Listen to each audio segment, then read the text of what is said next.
Welcome back. Let's return to the fire story now. We're joined from the William Spry Community Center in Spryfield by Brett and Lara Ryan. Hello, Lara and Brett. Hi, Jim. Hi, Jim. Thanks for doing this tonight. I know that you lost your house in this fire, and you have our sympathy. I gather you just went out there to take a look at the property. What did you see, Lara?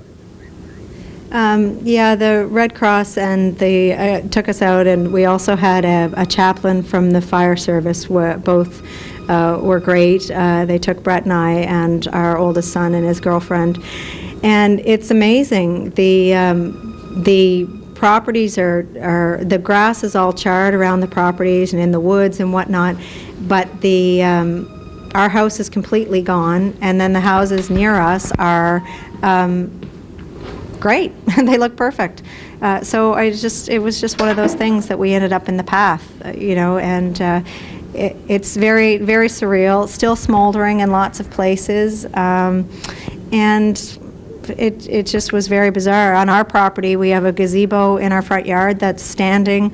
We've got a garage that's standing with a hockey net in front of it, and then everything else is just completely one big pile of rubble and ash. Brett, Yeah, and in fact, I'm sorry, go ahead.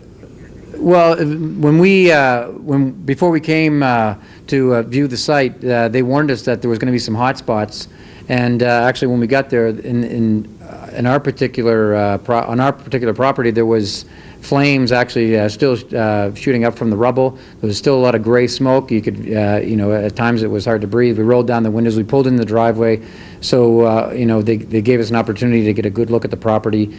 And in my estimation, it was still a cause for concern there, and they did warn us of that. So I can see why they still have people vacating the area, for sure. Brett, how old was the house? 8 years old. We've been, in fact, 4 days ago we celebrated our 8th year there in that community. 8 years and 4 days. Did you love the place, Lara? Or?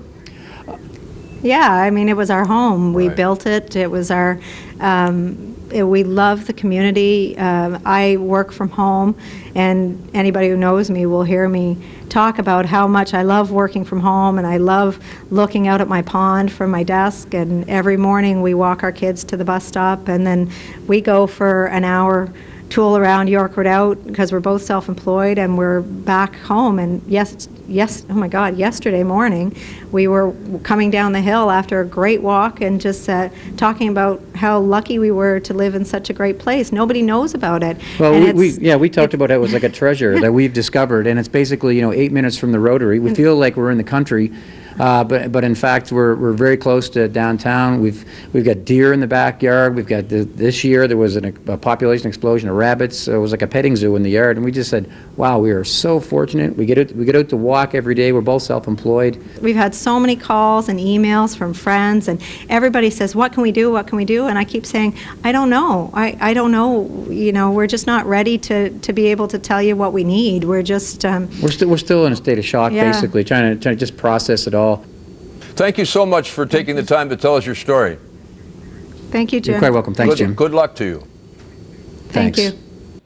Here's some of what they sent us.